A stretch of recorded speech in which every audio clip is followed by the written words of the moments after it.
नमस्ते दोस्तों, सनातनी वाइब्स में आपका स्वागत है, जहां हम आपके लिए लाते हैं भारतीय संस्कृति और धर्म के अद्भुत किस्से।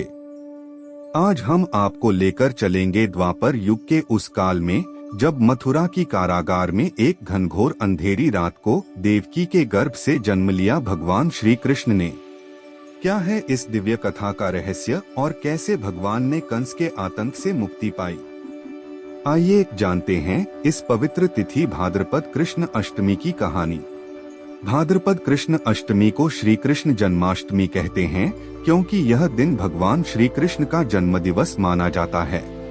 इसी तिथि की घनघोर अंधेरी आधी रात को रोहिणी नक्षत्र में मथुरा के कारागार में वसुदेव की पत्नी देवकी के गर्भ से भगवान श्री कृष्ण ने जन्म लिया था। यह तिथि उसी शुभ घड़ी की याद दिलाती है और सारे देश में बड़ी धूमधाम से मनाई जाती है। द्वापर युग में भोजवंशी राजा उग्रसेन मथुरा में राज्य करता था। उसके आत्ताई पुत्र कंस ने उसे गद्दी से उतार दिया और स्वयं मथुरा का राजा बन बैठा। कंस की एक बहन देवकी थी, जिसका विवाह वसुदेव नामक यदुवंशी सरदार से हुआ था। एक समय कंस अपनी बहन देवकी को उसकी ससुराल पहुंचाने जा रहा था। रास्ते में आकाशवाणी हुई, हे कंस, जिस देवकी को तू बड़े प्रेम से ले जा रहा है, उसी में तेरा काल बसता है। इसी के गर्भ से उत्पन्न 8वां बालक तेरा वध करेगा।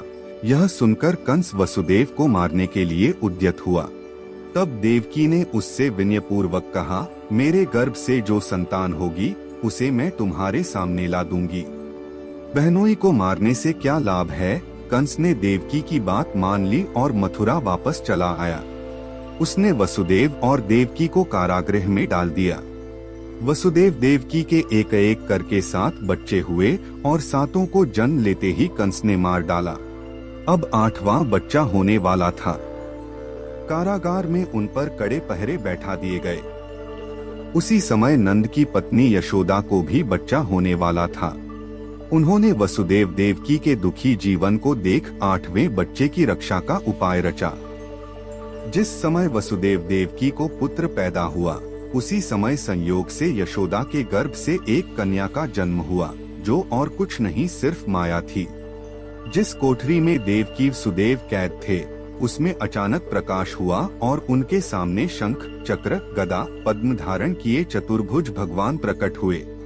दोनों भगवान के चरणों में गिर पड़े। तब भगवान ने उनसे कहा, अब मैं पुनः नवजात शिशु का रूप धारण कर लेता हूँ।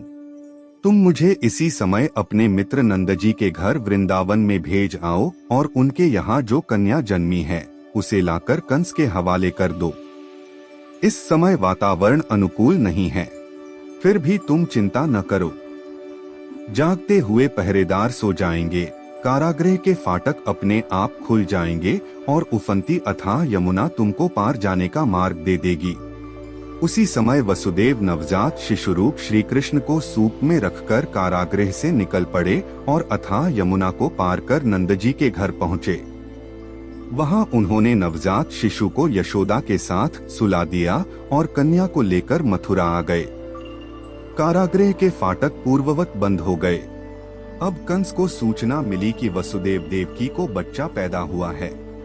उसने बंदीगृह में जाकर देवकी के हाथ से नवजात कन्या को छीनकर पृथ्वी पर पटक देना चाहा, परंतु वह कन्या आकाश में उड़ गई और वहां से कहा, अरे मूर्ख, मुझे मारने से क्या होगा? तुझे मारने वाला तो वृंदावन में जा पहुंचा है। वह जल्द ही तुझे तेरे पापों का दंड देगा। यह है कृष्ण जन्म की कथा। तो दोस्तों, ये थी भगवान श्री कृष्ण के जन्म की पवित्र कथा, जो हर साल जन्माष्टमी के रूप में हमारे हृदयों में नई रोशनी भर देती है। इस दिव्य अवसर पर हम सभी अपने जीवन में धर्म, सत्य और भक्ति की ज्योति जलाएं। सनातनी वाइब्स पर जुड़े रहिए, जहां हम आपको ले चलते हैं सनातन धर्म की अनंत कहानियों के सफर पर। जय श्री कृष्ण।